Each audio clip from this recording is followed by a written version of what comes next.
O assunto é previdência, o assunto é planejamento previdenciário.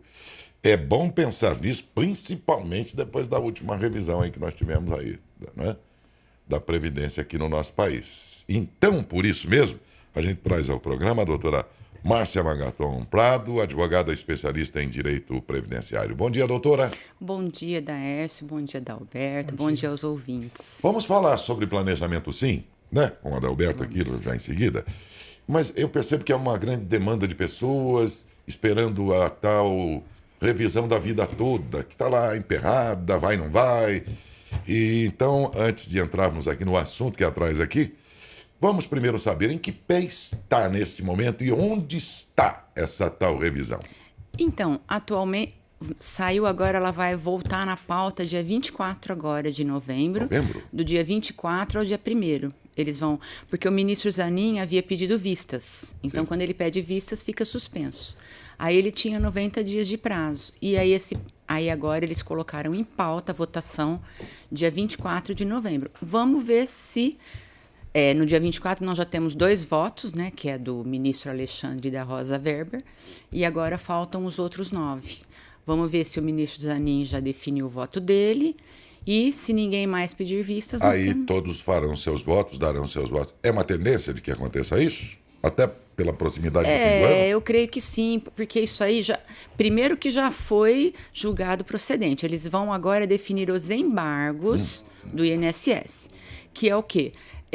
Para definir a modulação dos efeitos. O que é a modulação? Se os atrasados, vai ser a partir de quando? Se vai ser a partir da data que a pessoa dos últimos 5 anos ou não, se seria só a partir do momento que ajuizou a ação.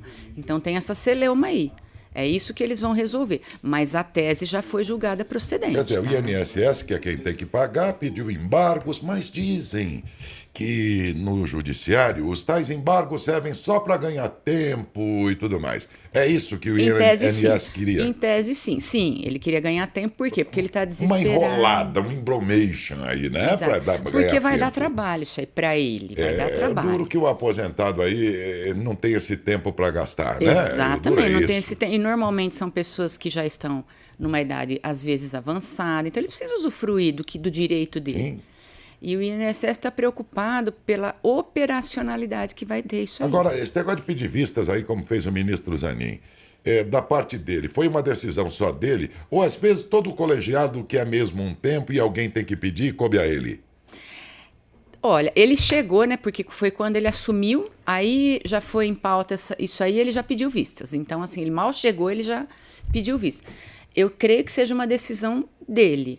Agora, o judiciário, os ministros, eu acho que eles já assim, enrolaram o suficiente, porque essa tese está já deu, né? Foi um ano que eles definiram a tese. E se levar em conta a quantidade de pessoas que esperam isso, deveria ter uma prioridade, Exato. Não é, E doutora? agora, eles também têm o lado de saber que o INSS está com problemas com isso. Só que o que o segurado tem a ver com isso?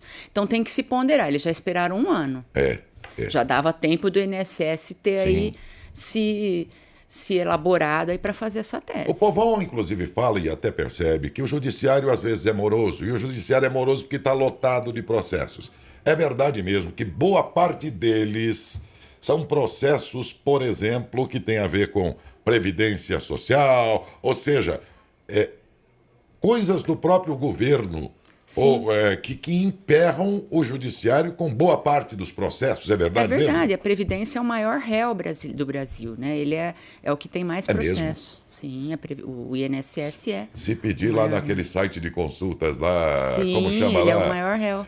Vai aparecer o INSS como campeão de processos. E hoje está represado aí em torno de 3 milhões de processos. Tudo do INSS? Esse é o volume só deles. E aí o governo tem feito medidas aí paliativas para tentar mudar um pouco essa realidade. Então ele fez agora a perícia judicial, porque tem os benefícios por incapacidade, né? Auxílio-doença, a invalidez, e depende de perícia. Então ele está fazendo agora a perícia online, que você pode apresentar os como é que fala? Os laudos médicos online, tem todo um critério para isso, tá? Mas é possível. Isso ele está fazendo para desafogar tentar ver se flui melhor essa Isso- represa de processo que Pois tem é. lá. Isso porque existem as súmulas vinculantes, há uma série de Sim, medidas para tentar enxugar, mas é muito Pela lei, processo, ele né? tem 45 dias para analisar um processo. Isso Aí, não acontece na prática. Duro, viu, gente? É meio complicado, né? Quer dizer, emperra tudo. E uma vez decidida essa questão da revisão da vida toda, derruba, então, talvez milhares de processos no Brasil inteiro. Sim. Porque essa decisão valerá para tudo. Então, derruba, vamos ver o que vai acontecer. Porque o que é, volto a falar, o problema é o INSS operacionalizar isso. Porque ele tem que fazer o quê? Ele tem que pegar todos aqueles salários anteriores que não estão lá no CNIS, que é o Cadastro Nacional, lá o extrato previdenciário, ele tem que embutir lá. Para embutir esse salário lá, ele tem que pegar de alguma fonte, que é a carteira profissional.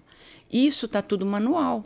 Então, vai ter que ter um servidor para ficar pautando esses salários, colocando no sistema. Então, eu sei que não é um trabalho fácil. Isso vai demorar muito.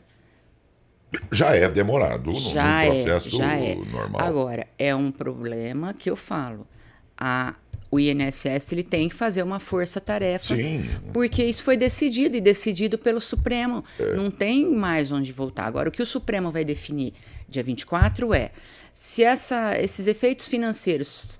Porque normalmente você tem os efeitos financeiros nos últimos 5 anos. Ou seja, o segurado recebe todo o direito dele desde os últimos 5 anos. Mas o INSS está pedindo que os efeitos financeiros incorram a partir do ajuizamento da ação, que o segurado volta a perder novamente. Eu ajuizei a ação ano passado, então eu só vou receber os meus direitos a partir do ano passado. Só vale para quem ajuizou a ação? Só.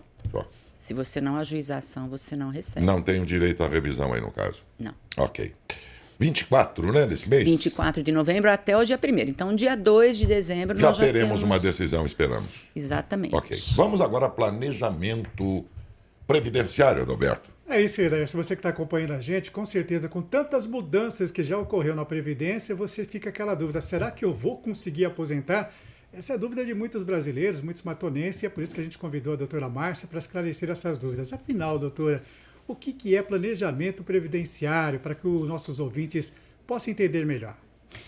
O planejamento previdenciário, Alberto, ele é um estudo do histórico previdenciário do segurado.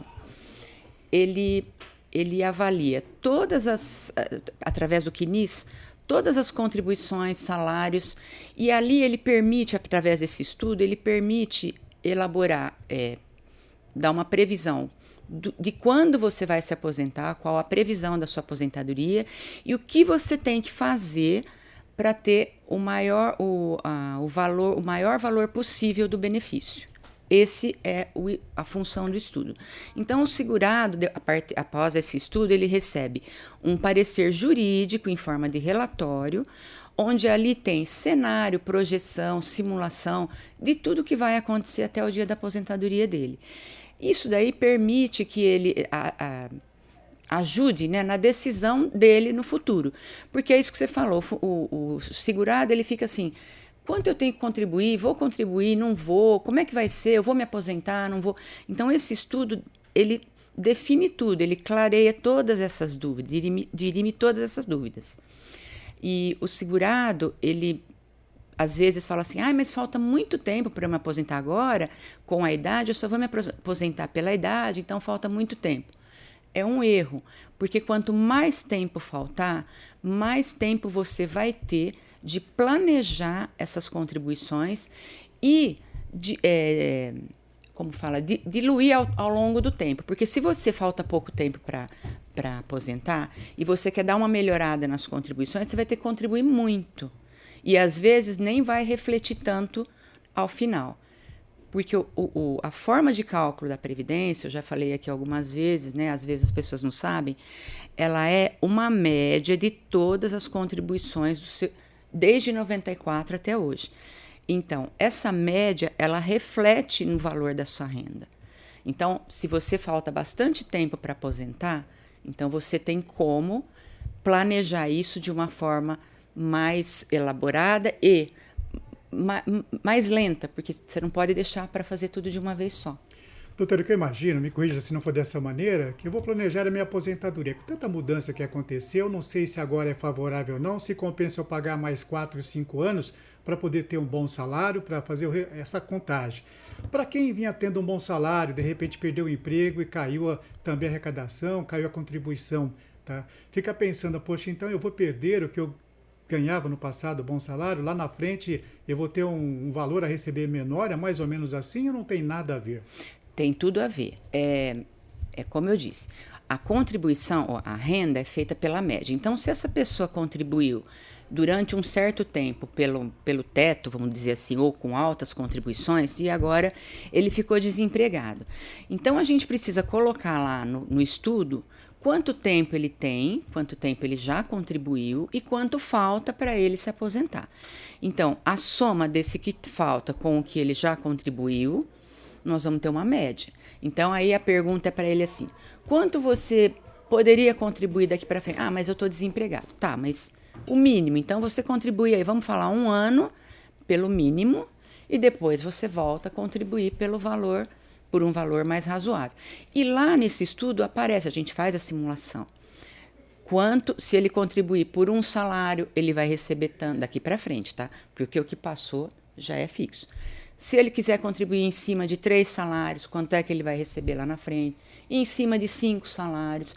Então, tudo isso é feito através dessas simulações e em conversa com o segurado. Ele vai pautando, então faz aí uma simulação em cima de 3 salários.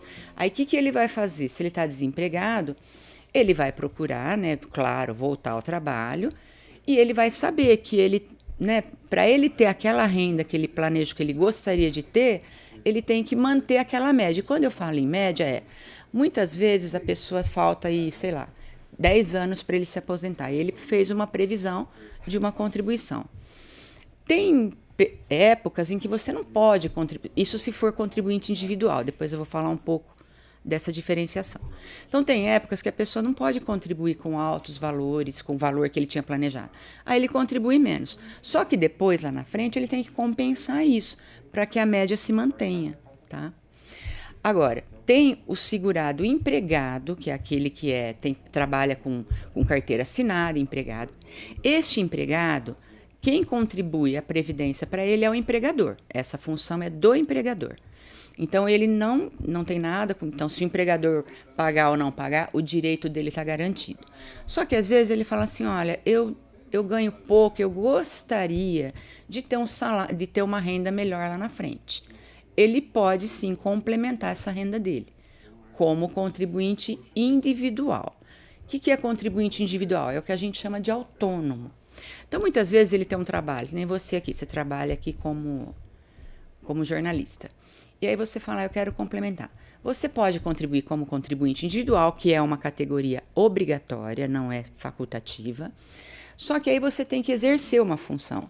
Então, essa função pode ser dar aulas, fazer algum serviço autônomo, fazer dona de casa não, a mulher que trabalha e queira fazer doce, enfim, esse tipo de função, ela vai lá e verte contribuições aumentando o valor que ela recebe como empregada. Então, ao final, essa renda dela vai ser maior. Isso é o empregado, que ele é obrigatório. Já o contribuinte individual mesmo, que é esse autônomo, aquele que trabalha, presta serviço para outras empresas ou para pessoa física, esse também é um contribuinte obrigatório. É que muitas vezes ele deixa de contribuir porque a Previdência não fiscaliza, mas ele tem a obrigatoriedade de contribuir. Esse sim ele tem assim a flexibilidade de contribuir com o que ele acha melhor. Então, se ele contribuir mais, obviamente ele vai receber mais e menos. Mas isso tudo é feito num plano de ação, né, ao longo do tempo.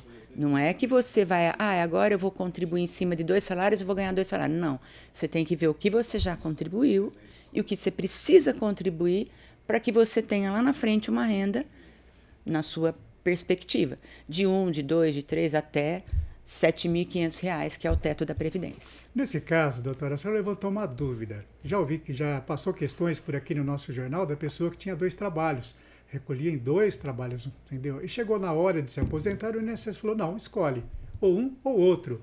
Esses 2 trabalhos o ajudam, então, a ter aí, quase chegar ao teto de uma aposentadoria, se o salário for bom? Olha, esse fato de ter 2 atividades depende muito. O INSS não diz assim, você escolhe um ou outro. O que acontece é, o teto da Previdência, ele é R$ 7.500 hoje, em torno disso, tá? Então, a contribuição do contribuinte individual é 20% em cima disso, que vai dar aí na faixa de R$ 1.500 por mês. Se ele tem 2 atividades, vamos supor que uma ele ganhe 3.000 e na outra ele ganhe 3,5. Pronto. Então ele já atingiu o teto. Ele não pode, não deve contribuir mais do que isso, porque ele vai estar jogando dinheiro fora, porque ele só vai receber em cima de 7.500. Muitas vezes ele tem um emprego de 1.000, outro de 2. Aí ao todo vai dar 3.000. Ele vai lá e contribui 3.000, mas aí ele fala assim, poxa, mas eu queria contribuir sobre um valor maior. Então, ele pode complementar, sempre assim. Então, 2 atividades não quer dizer que ele vai ter que escolher uma ou outra. Ele tem que sempre, isso é muito importante o contribuinte saber disso. Ele tem que saber que não pode ultrapassar o teto de contribuição. Somando todas as atividades, pode ter 1, 2, 3, 5 atividades. Somando-se todas, não pode ultrapassar o teto de contribuição, que hoje está na faixa de R$ 7.500. 20% disso vai dar, que é o que ele contribui, né? 1.500 e pouco. Isso que é o mais importante. E quando a gente faz esse planejamento previdenciário, uma das primeiras coisas que a gente faz é fazer essa análise do CNIS. CNIS é aquele extrato previdenciário que é o Cadastro Nacional de Informação Social. É um extrato de toda a vida laborativa do segurado. Tudo que ele fez ao longo da vida está ali. Salário e remuneração, as empresas que ele trabalhou, o tempo, se ele trabalhou de quando ele começou e quando ele saiu, aí calcula-se o tempo. Então, está tudo ali. E aí, nesse CNIS, muitas vezes tem inconsistências e divergências. Isso precisa ser acertado, porque na hora de você se aposentar, isso vai impactar também. Então, quais são os tipos de inconsistências mais comuns que existem? Por exemplo, o contribuinte individual.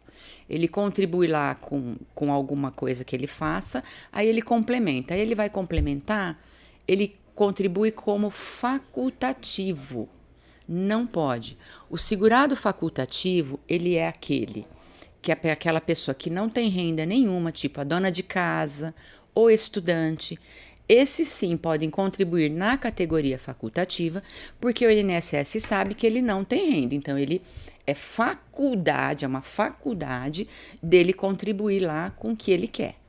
Se o segurado, que é contribuinte individual ou empregado, contribuir como facultativo, essa contribuição que ele fez como facultativo, ela vai ser excluída. Ela não vai ser considerada no cálculo. Então, muito cuidado na hora de você complementar as contribuições. Você tem que saber exatamente se você vai contribuir como individual ou como facultativo. Como facultativo, só a dona de casa, o estudante, aquele que não tem renda. Doutora, é muito importante falar de planejamento previdenciário, principalmente que o próprio INSS passou a informação que mais de 1,5 milhão de pessoas aguardam aposentadoria.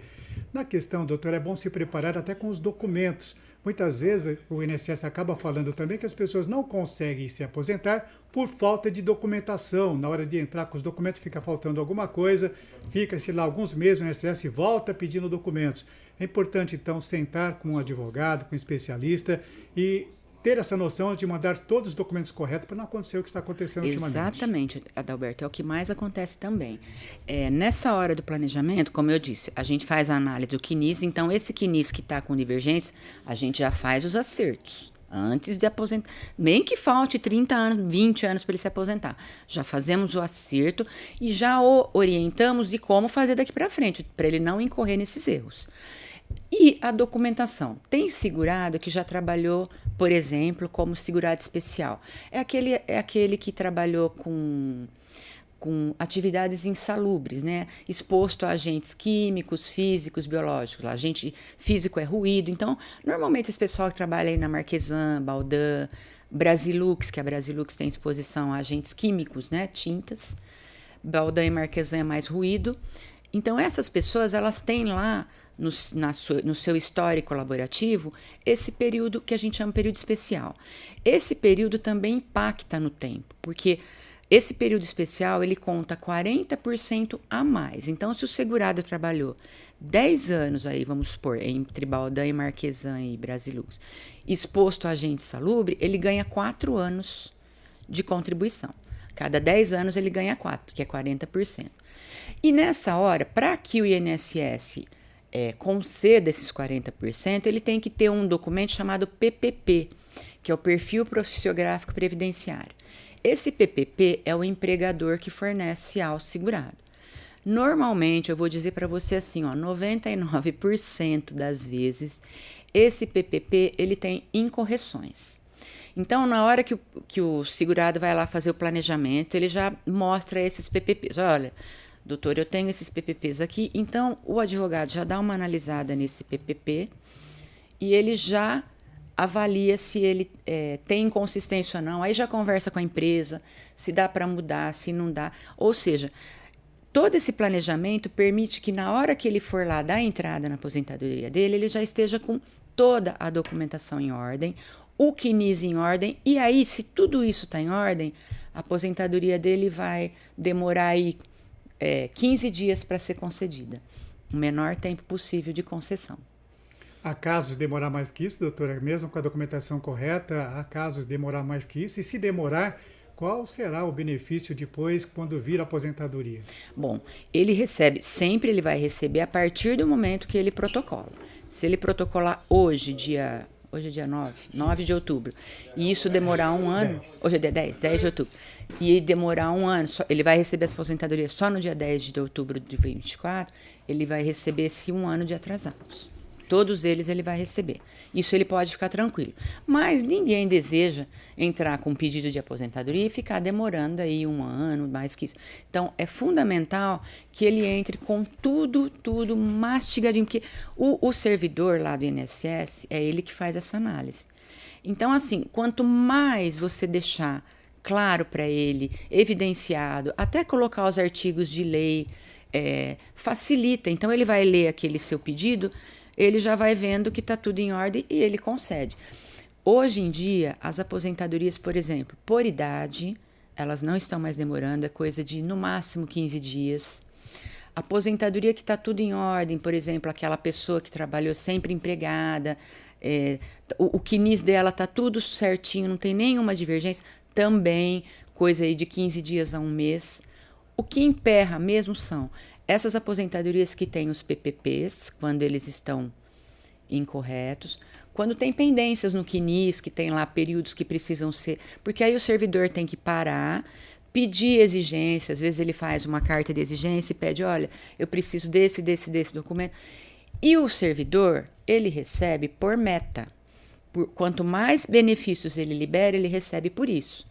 Então, se ele vê um benefício que tem lá inconsistência e vai demorar, ele já deixa do lado para ir liberando os benefícios que estão mais redondos, digamos assim, com os dados mais completos. Aproveitando aqui, acompanhando a gente através da internet, a Vanessa Maria Vieira, ela pergunta, doutora, se hoje, com essa nova regra, tem que se aposentar só por idade, ela já recolheu aí 30 anos do INSS, ela já pode pedir essa aposentadoria? Ela tem 57 anos.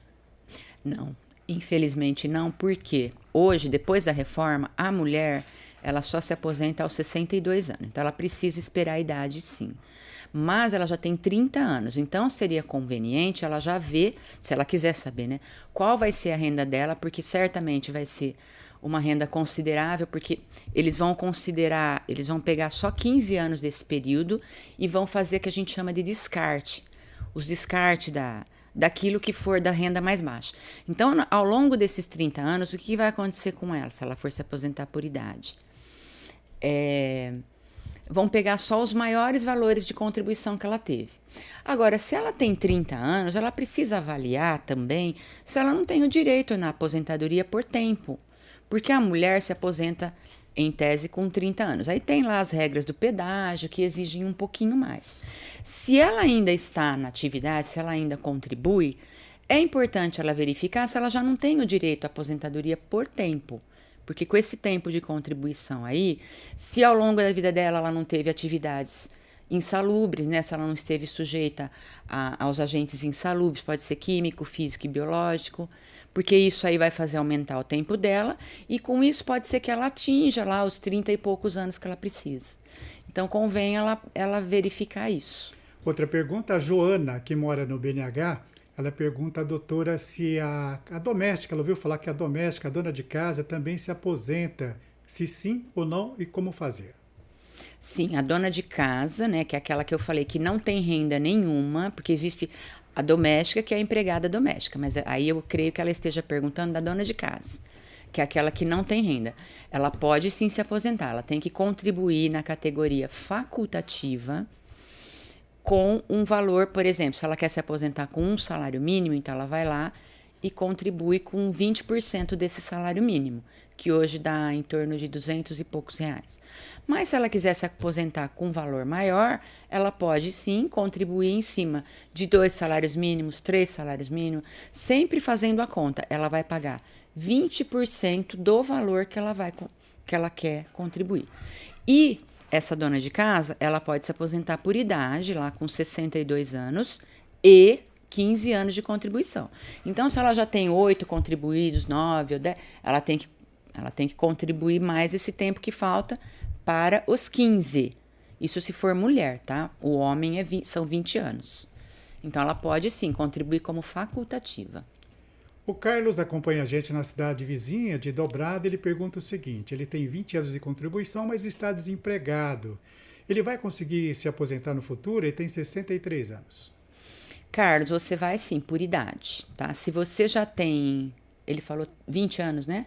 Isso. Se ele já tem 20 anos, já lhe é garantido o direito à aposentadoria por idade aos 65 anos.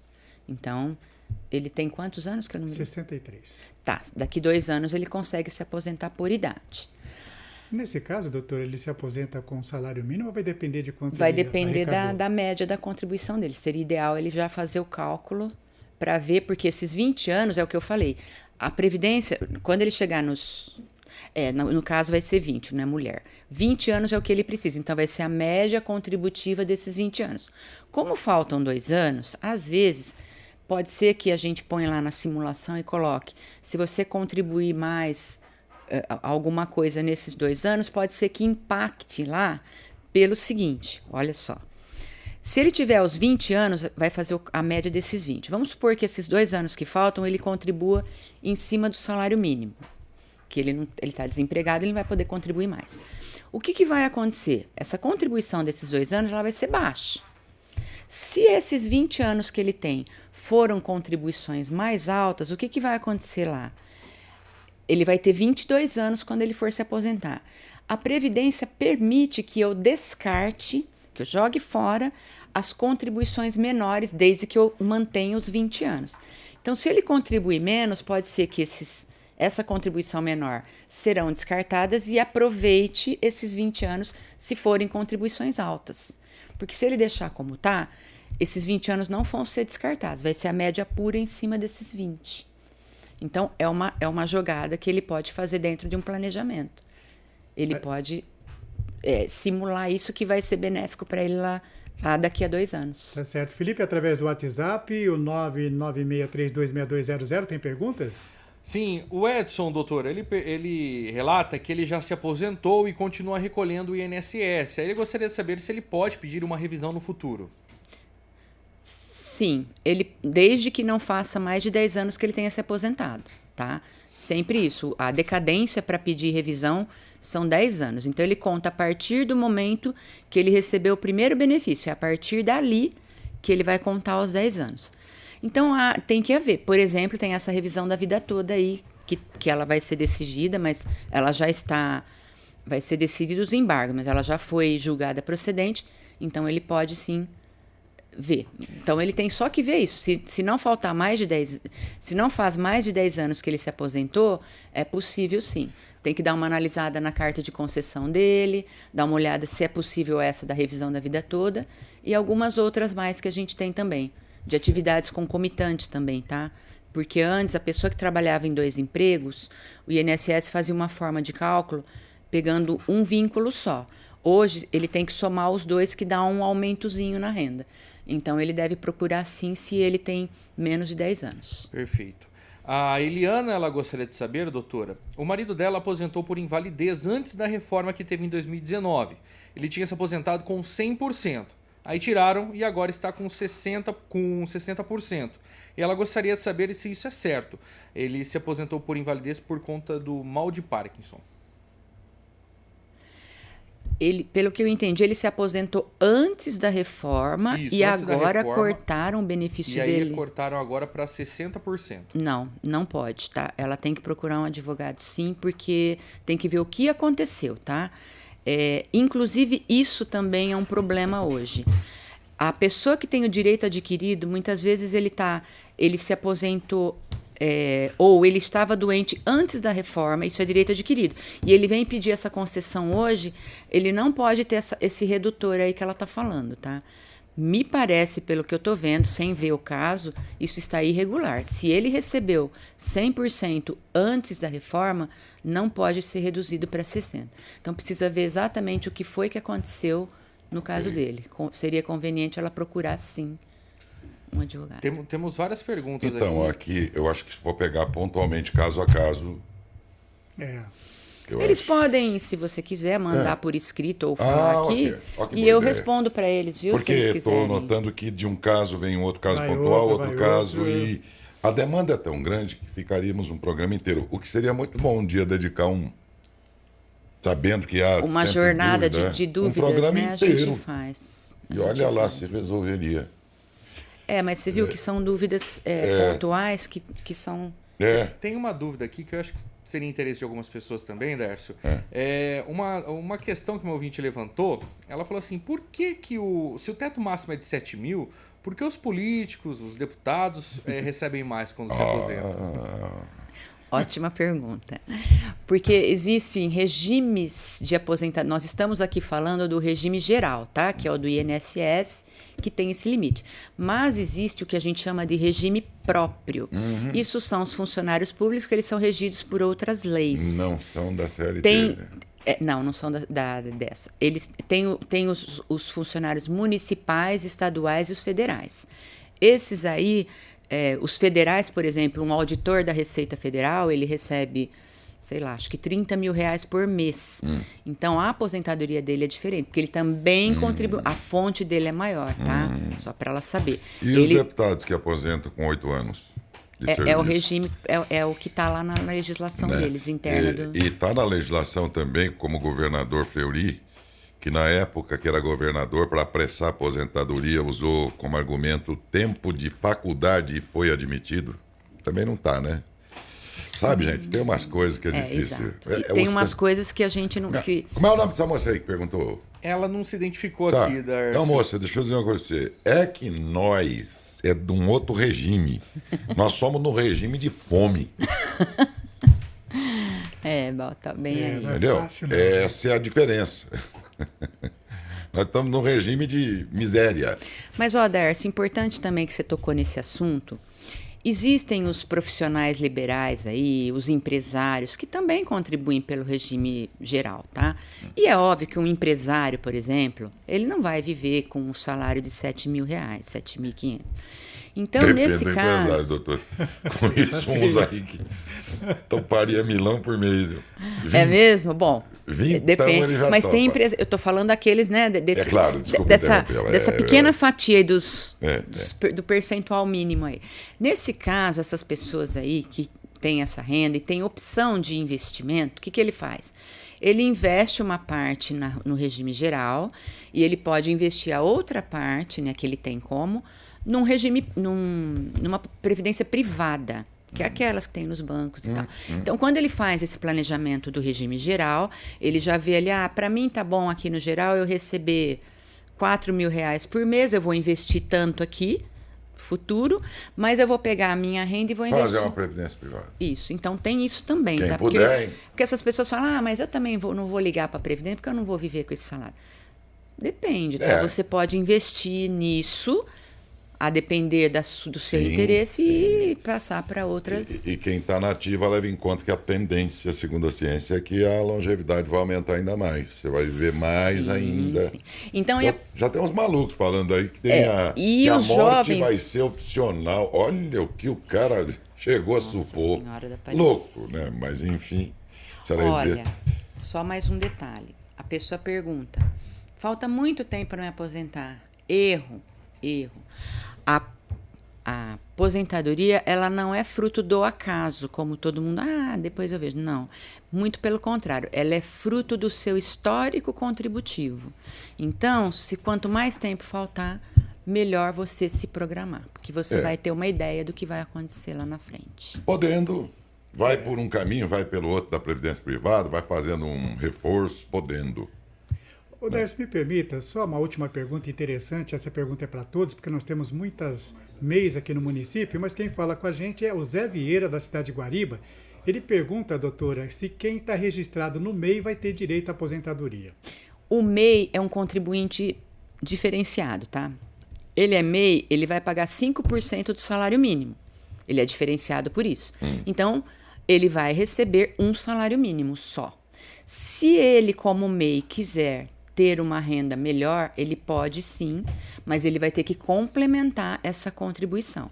Ele vai ter que pagar os 15% para chegar nos 20%, complementando, e aí em cima do valor que ele achar que ele queira. 5 salários, então vai depender dele. Ok. Gente, eu lamento viu, Felipe? Se alguma pergunta ficou pendente, por favor, passe então para a doutora Márcia, depois para ela fazer essa gentileza eu mando para eles por escrito, eles... Mas o que a gente sabe é que sempre que esse assunto vem ao ar aqui, a demanda é grande mesmo, não tem jeito, Muitas dúvidas, né? Daria um programa inteiro, quem sabe pensar nessa hipótese um dia aí, né? De fazer um mais mutirão, pra frente, né? Fazer um programa inteiro aí, fazer um mutirão. Pegar todos os ouvintes aí que têm suas dúvidas, aí pegar caso a caso e tudo, né? Exato. Mas acho que valeu, pelo menos, É uma grande importante maioria. que a população se esteja ciente disso, né? Que ela precisa fazer... Ela precisa olhar para o futuro, não só olhar o presente. Ela tem, ainda que esteja desempregado, porque ele tem sempre um histórico atrás dele, né? Ele sempre tem um período que ele já contribuiu. Então, fora o caso do Fleury, vamos lembrar aqui das tataranetas dos generais do Exército. Exato. Né? Dos coronéis generais. Naquela época, Elas recebem a aposentadoria do tataravô até hoje. E não é pouco, não. Esse regime são salários aí era altos. isso. Lembra que esse regime, ele era esse regime patriarcal que falava, olha, se a mulher não se casar, ela continua recebendo. Aí muitas mulheres não se casaram. E tava aí. Parentes desses... Todo mês cai 30 na conta. 30 na conta. Aí mas isso difícil. acabou, viu? Aí agora, já estão moralizando mais Mas esses tem. regimes. Mas tem. Não, existe ainda do passado. Por essas condições que todas. agora está mudando, agora até o regime próprio vai ter limite, então está se diferenciando isso. Para não ir muito longe, aqui mesmo em Matão tem funcionários públicos que ganham mais que o prefeito de aposentadoria. Estão dentro do direito. Ninguém Direito está dizendo adquirido. que eles estão tomando o que não é deles, por favor. Direito adquirido, né? Mas que para a realidade aí é um negócio estranho de se entender, são aberrações que acontecem. O município garantidos pela lei. O município tinha uma lei até há pouco tempo aí que a partir de um certo tempo na ativa, você ganhava estabilidade. Isso. É como disse, ninguém está na ilegalidade, recebendo na está ilegalidade. dentro da lei, mas preciso dizer isso. Mas ainda que amparado pela lei, do ponto de vista das condições todas a que se submete o pobre mortal, a grande maioria dos brasileiros, vão ver que é uma situação difícil de entender também, né? Ainda que garantida pela lei. E nem tudo que é legal é moral. Né? Exato. Obrigado, doutor. Obrigada a vocês, obrigado ouvintes. Um abraço. Estou à disposição. Vai valer um programa inteiro aí com a doutora Márcia um dia aí, viu? Que tem demanda para isso. Eu sei que tem muita gente aqui em Matão, viu? Que faz parte desse rol de pessoas que hoje tem aposentadorias maiores que o salário do próprio prefeito. Tem. E é preciso respeitá-las, porque, como disse, estão dentro do seu direito. Eles foram buscar seus direitos, ganharam. Acabou. Não se discute. Mas Difícil entender essas coisas. O cidadão comum não consegue entender. E também no âmbito nacional, né? O INSS aí a gente sabe quantos imóveis tem nesse país, milhares de imóveis alugados por 200 conto, coisa mal gerenciada. Grandes bancos são os maiores devedores, grandes empresas nacionais, exportadoras e tal, devem muito dinheiro. E parece não serem incomodadas pelo cobrador, não, né? Pelo menos aparentemente, né, doutora?